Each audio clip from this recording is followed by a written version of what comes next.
Assalamualaikum warahmatullahi wabarakatuh. Halo Sobat Sependa. Oke, jumpa lagi kita hari ini dalam podcast Ruang Tanya edisi Ramadan Karim. Oke, di podcast kali ini saya Bulani akan menemani Sobat Sependa semuanya. Nah, tentunya hari ini kita tidak sendirian Sobat Sependa. Pastinya ada narasumber kita ya, yang Masya Allah luar biasa, Bu Launa. Assalamualaikum Bu Launa. Waalaikumsalam warahmatullahi wabarakatuh. Baik, bagaimana Bu kabarnya hari ini? Alhamdulillah. Masya Allah. Baik ya Bu ya. Pertama-tama Bu, sebelum saya memulai, saya mau berterima kasih Bu Launa karena sudah menyempatkan waktunya nih bisa membagi ilmunya bersama-sama kita di sini ya. Oke, Bu Launa. Oke, kita menyapa dulu mungkin ya Bu, Sobat Sependa ya. Oke, selamat menunaikan ibadah puasa. Taqabbalallahu minna wa minkum, taqabbal ya karim. Semoga puasa kita diterima oleh Allah Subhanahu wa taala dan lancar Amin. Amin ya rabbal alamin. Oke, Bu Launa, hari ini Bu temanya kita, topik kita itu pastinya seputar Ramadan ya Bu ya. Nah, ada dua topik nih yang kita angkat hari ini, yaitu Lailatul Qadar dan Nuzulul Quran. Insya Allah menarik ya topik kita hari ini ya.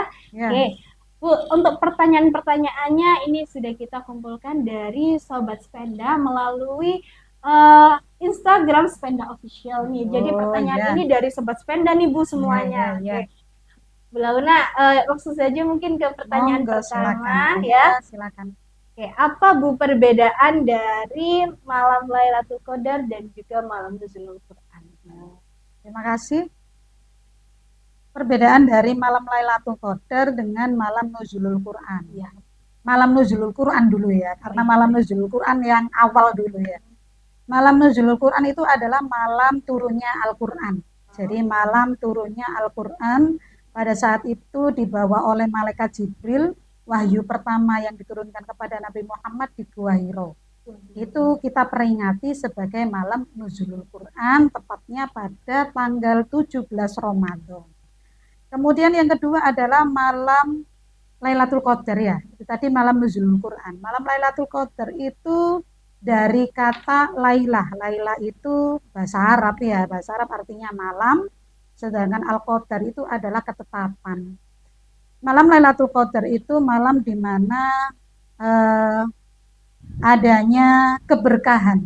Nah, adanya keberkahan, malam di mana Allah itu memberikan banyak-banyak pahala kepada kita, mengampuni dosa-dosa kita, menerima apapun doa-doa kita, itu pada malam Lailatul Qadar. Malam Lailatul Qadar itu jatuhnya di malam-malam ganjil 10 terakhir bulan Ramadan. Berarti mulai tadi malam ya kan 21, kemudian malam 23, malam 25, malam 27, kemudian malam 29 Ramadan. Nah, pada malam Lailatul Qadar itu banyak sekali kemuliaan-kemuliaan yang termaktub dalam surat Al-Qadar. Malam di mana lebih baik dari 1000 bulan. Malam yang lebih baik dari 1000 bulan. Gitu ya, Bu. Nah, Bu, untuk malam Nuzulul Quran berarti malam di mana pertama kali Al-Quran itu malam di mana Nabi Muhammad menerima wahyu pertama. Seperti itu diperingati malam Nuzulul Quran. Kalau malam Lailatul Qadar malam yang lebih baik dari 1000 bulan. 1000 bulan. Seperti itu. Gitu. Mengapa ya, Bu? Banyak umat Islam itu menanti datangnya malam Lailatul Qadar. Apa sih, Bu, keutamaan dari malam ini bagi umat muslim gitu? Keutamaannya ini yang pertama itu adalah limpahan rahmat Allah. Limpahan rahmat Allah kepada makhluknya, terutama untuk kita orang-orang yang beriman. Itu rahmat, yang namanya rahmat itu rasa kasih sayang Allah. Kemudian pada malam itu Allah menurunkan banyak malaikatnya kepada ke bumi untuk mencatat amalan-amalan kita. Kemudian pada malam Lailatul Qadar itu adalah malam terhapusnya dosa-dosa kita.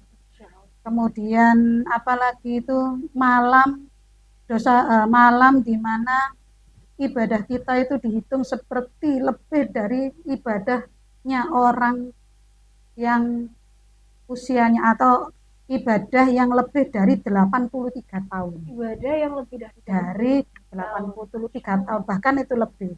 Itu jadi keutamaannya itu satu, yang pertama Allah melimpahkan rahmatnya kepada kita, kemudian yang kedua itu menurunkan malaikat-malaikatnya, kemudian Allah menghapus dosa-dosa kita yang lalu-lalu. Jadi kita ini insya Allah kalau menurut di Al-Quran dihapus dosa-dosa kita yang lalu-lalu.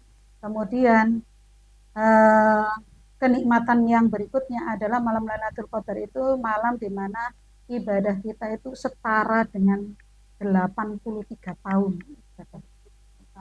Allah ya, mulia sekali ya Bu ya. Iya. Untuk malam Lailatul Qadar sendiri Bu, bagaimana sih kita menentukan nih malam ini? Kan tadi kan sudah dikatakan bahwa malam-malam ganjil, malam ganjil kan banyak gitu ya. Nah, apakah ada kondisi yang spesifik atau ciri-ciri nih malam ini tuh malam Lailatul Qadar? Apakah ada ciri-ciri spesifik seperti itu? Kondisi yang menyatakan malam ini tuh malam Lailatul Qadar? Kalau menurut perhitungan, kalau menurut beberapa madhab Imam Syafi'i, Imam Hambali dan Imam Maliki, menurut ini kan ya malam Lailatul Qadar itu dibatasi malam-malam ganjil 10 terakhir bulan Ramadan. Ya, malam-malam ganjil 10 terakhir bulan Ramadan, berarti tanggal 21, 23, 25, 27 dan puncaknya di 29 Ramadan. Kemudian ada beberapa dari Imam Ghazali itu beda lagi. Jadi kapan itu malam Lailatul Qadar?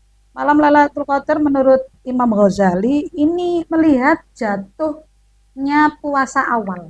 Jatuhnya puasa awal. Nah, jadi pertama kali puasa. Nah, ya. Kalau awal puasa pada hari Rabu dan Ahad itu insya Allah malam Lailatul Qadar jatuh pada malam 29 Ramadan.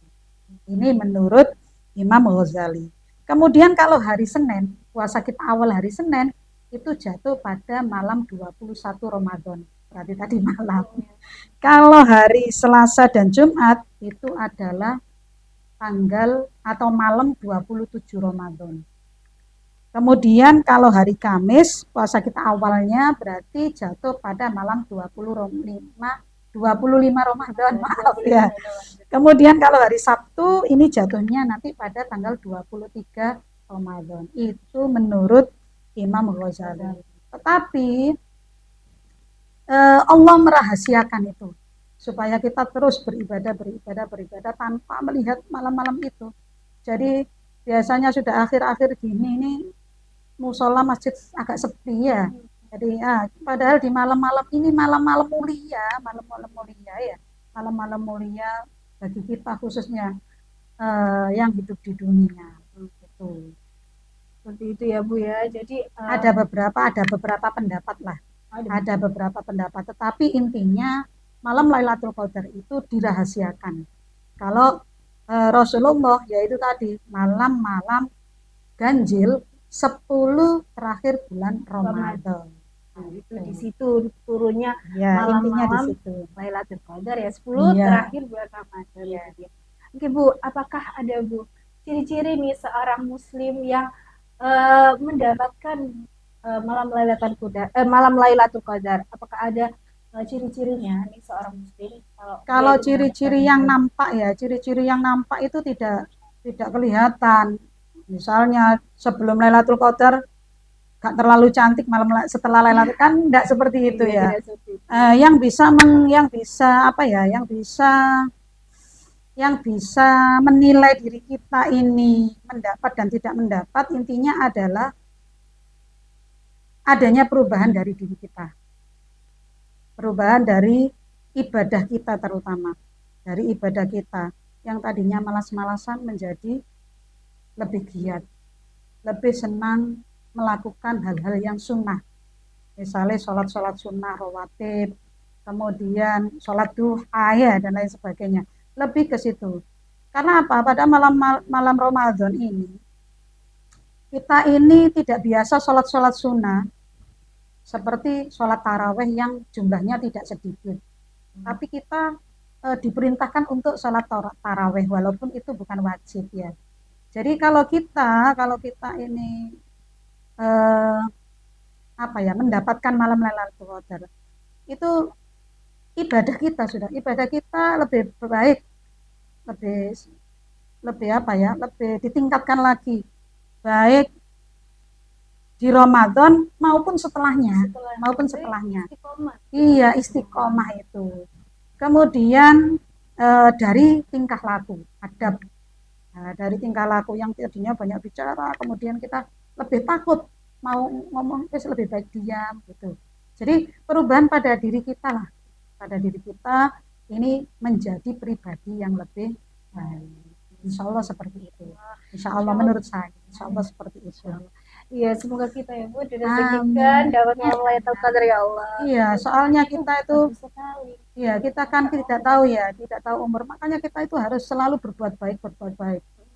Banyak orang-orang yang tadinya bulan Ramadan kemarin ada, sekarang sudah tidak ada. Padahal ini adalah apa ya, diskon besar-besaran bukan saja di anu ya, sekarang di mal-mal ya, diskon besar.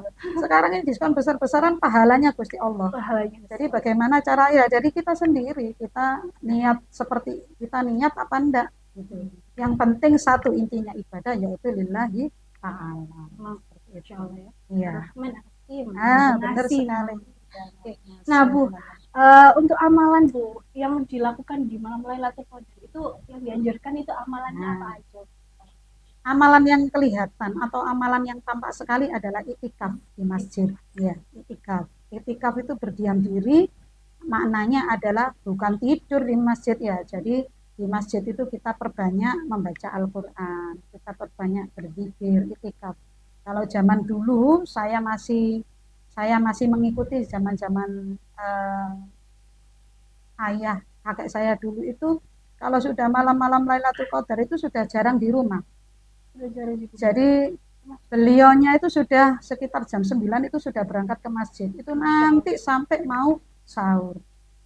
Jadi itikaf di masjid.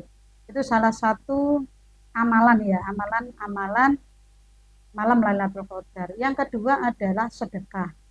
Ya, sedekah, kemudian tadarus, membaca Al-Qur'an, kemudian zikir, ya, kemudian melakukan hal-hal yang sunnah seperti sholat dan lain sebagainya.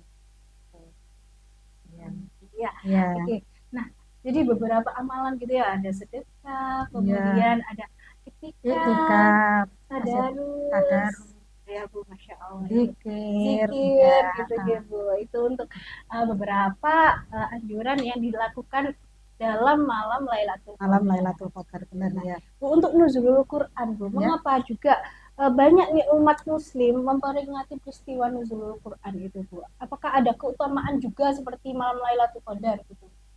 Nuzulul Quran sendiri.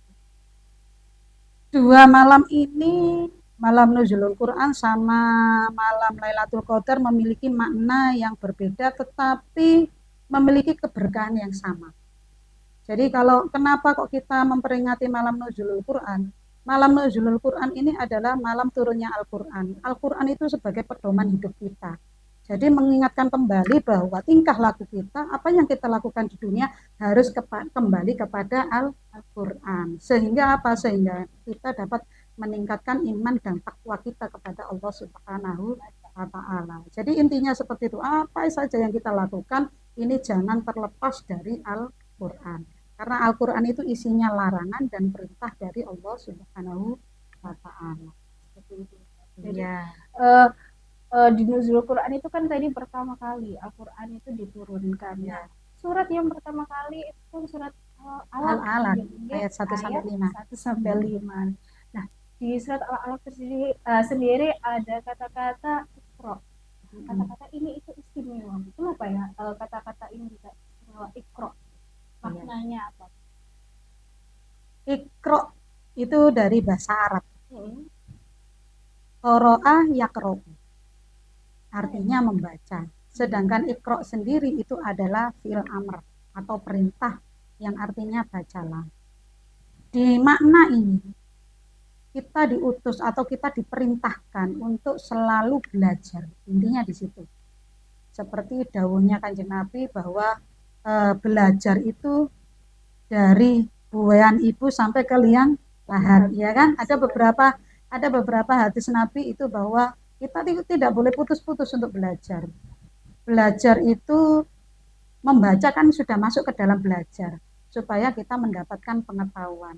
Nah, di dalam surat Al-Alaq ini makna belajar atau menuntut ilmu itu adalah ilmu, baik itu ilmu agama maupun ilmu dunia. Jadi kita tidak boleh putus untuk belajar, selalu belajar dan belajar supaya kita tidak tersesat. Tidak tersesat. Ya, seperti itu. Bahkan di agama kita sendiri sudah pertama kali yang dianjurkan ya bacalah. Iya, bacalah. Tidak sholat ya kan? Iya. Belajarlah dulu ya, Iqra, bacalah dulu. Karena dari kata-kata bacalah kemudian kita bisa mengimplementasikan kepada sholat itu tadi. Ya, begitu. Jadi kalau tidak bisa mengaji katakanlah ya tidak bisa kita ke sholat itu tadi. Ya. Mungkin menurut saya seperti itu. Terima kasih Bu Launa. Nah, Bu, Sobat Sependa nih kan masih banyak yang muda-muda nih Bu ya. Nah, apa sih sebenarnya itu generasi Z gitu ya? Gen Z. Gen Z ya. Anak-anak. Nah, apa sih Bu sebagai Gen Z nih ya? Apa sih Bu yang bisa kita pelajari dari peristiwa Lailatul Qadar dan Nuzulul Quran Bu di era Gen Z ini? Yang bisa kita pelajari atau yang bisa kita ambil hikmahnya ya dari malam Lailatul Qadar dan Nuzulul Quran itu adalah agar kita selalu meningkatkan iman dan takwa. Jadi dengan adanya malam-malam yang mulia ini bisa meningkatkan kita untuk lebih dekat dengan Allah. Ya. Kemudian kita puasa, kita juga dekat dengan Allah, ya kan? Kalau misalnya kita tidak dekat dengan Allah, kita tidak mau puasa, ya kan? Nah, untuk menambah pahala kita, sanggup kita untuk di akhirat.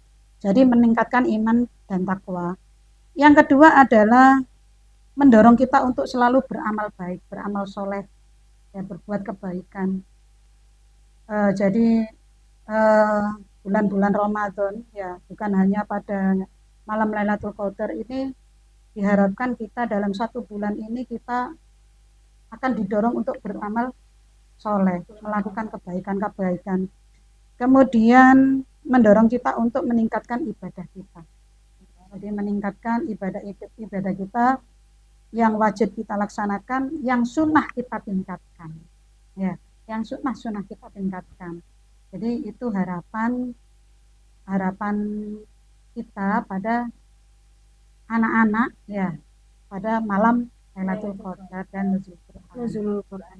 Ya. Jadi bulan Ramadan ini memang waktunya kita untuk memperbaiki diri, benar sekali. Menambah ibadah kita. Menambah ibadah kita ya. Salah satunya tadi sedekah, kemudian baca Al-Quran, mengenai mengaji Bu nih. Apakah ada tips dari Bu Launa karena mungkin di mengaji ada beberapa anak-anak kita yang masih mengajinya itu di tahap belajar gitu. Yeah. Ada yang masih belajar mengenal huruf, ada yang masih belajar memperlancar bacaannya. Yeah. Apakah ada tips Bu untuk mengatasi kalau beberapa ada Sobat Sependa ini masih belajarnya di tahap yang masih mengenal huruf. Jadi kan dikelompokkan dengan anak-anak yang usianya itu lebih kecil gitu. Malu gitu ya. Apakah ada tipsnya Bu untuk seperti itu? Oh iya. Memang beberapa anak yang tidak bisa, kebetulan saya tahun ini kasih BPK. Ya, alhamdulillah saya juga bisa belajar ya, alhamdulillah. Jadi kalau saya lihat anak-anak itu malu, menurut survei saya pada anak-anak di Sependa ini adalah ketika dia sudah menginjak ke remaja, puber ya, menginjak usia sekolah SMP, mereka itu malu membaca jilid. Ya. Sehingga banyak anak-anak yang tidak mengerti. Nah, bagaimana tips untuk anak-anak yang seperti itu, yang malu? Malu Bu karena temannya kecil-kecil. Nah, bagaimana yang seperti itu? Ya kita motivasi, yang penting diluruskan niat. Itu kalau saya ke anak-anak. Kamu itu yang penting niatnya, kepingin bisa ngaji apa tidak. Toh sekarang ini lembaga-lembaga TPQ itu banyak sekali. Sudah untuk sumber belajar untuk mengaji itu sudah banyak sekali. Jadi kalau zaman dulu saya itu jarang orang mengajar ngaji itu jarang. Tidak ada TPQ. Jadi ngajinya ke rumahan. Ya, ke rumahan di mana sebelum ngaji kita masih menyapu rumahnya Pak Ustadz itu dulu. Kita masih ngangsu, ya. Menimba. Nggak ada keran dulu, nimba. Atau ngumpo dulu itu. Setelah itu baru kalau sudah turun dari sholat jamaah baru diajari ngaji. Ini sangat minim sekali lah. Kalau sekarang itu kalau belum bisa ngaji itu sangat rugi sekali. Karena sumber belajar untuk mengaji itu sudah di mana-mana. Kemudian kalau misalnya malu di TPQ, monggo silakan ke gurunya langsung ke rumahnya privat, ya kan ya? Atau lewat sumber media. Sudah banyak sekali. Jadi kalau malu itu bukan alasan. Nggak bisa ngaji, apalagi zaman sekarang anak usia 5 tahun, 2 tahun sudah hafal Al-Quran. Ya, bacanya enak, tajwidnya tepat, kemudian apa namanya? Metodenya, makrotnya, lantunan suaranya sudah Masya Allah sekarang. Ya, sekarang itu sudah banyak sekali penghafal Al-Quran. Kalau misalnya tidak bisa ngaji karena malu itu salah. Ya, berarti kurang niat, kurang apa greget. Ya memang tidak bisa ngaji. Dan saya tidak menjamin apakah anak itu bisa melaksanakan sholat apa yang wajib aja, bukan yang sunah-sunah, yang wajib aja. Karena apa? Lah di dalamnya bacaan-bacaan sholat kan itu kan perlu ngaji, kan seperti itu. Makanya untuk anak-anak jangan malu, untuk anak-anak jangan apa namanya minder ya, jangan minder karena tidak bisa mengaji. Kalian berusaha dan berusaha. Umur itu tidak ada batasannya untuk bisa kita belajar mengaji. Ya, tak apa-apa. Daripada kita nanti menghadap ke Allah nggak bisa apa-apa, gimana? Padahal ngaji itu salah satu amal yang kita bawa nanti ya, jika kita sudah tiada. Iya, seperti itu Bu ya. Jadi tidak ada alasan kata tidak bisa Kita tidak untuk bisa. era ini Iya, itu. tidak Ya, ada karena alasan. memang banyak sekali sumber belajar baik dari lingkungan sudah Iya, banyak guru iya. ngaji, kemudian HP. Alhamdulillah. Sekarang sudah banyak di YouTube, Iya. YouTube itu sudah banyak gitu ya. Jadi Iya. untuk rasa malu mengatasinya dari dalam dirinya sendiri, orang Iya. itu sendiri. Ya itu meluruskan niat saja sudah. Meluruskan niat. niat. Kalau kita kepingin bisa, ayo belajar. Itu aja, tidak usah malu. Jadi enggak ada apa ya namanya ya. Kayak terkungkung kayak dulu itu enggak ada sekarang. Sekarang itu sudah terbuka sekali untuk belajar, itu sudah terbuka sekali. Iya. Seperti itu ya Bu Lana. Iya. Alhamdulillah Bu Lana, ini ada beberapa pertanyaan yang telah kita jawab. Tadi ada yang maaf ya, ada satu tadi apa? Ciri-ciri malam Lailatul Qadar ya tadi ya. Ciri-ciri malam Lailatul Qadar ya? Iya, ciri-ciri malam Lailatul Qadar ya ada ya. Mau menambahkan Mau menambahkan yang tadi malam ciri-ciri kalau hari ini malam turun malam Lailatul Qadar itu biasanya paginya itu udaranya itu sejuk. gitu. Udaranya sejuk, kemudian matahari itu tidak terlalu terik lah, tidak terlalu terik sekali. Kemudian pada malam itu malamnya tenang sekali.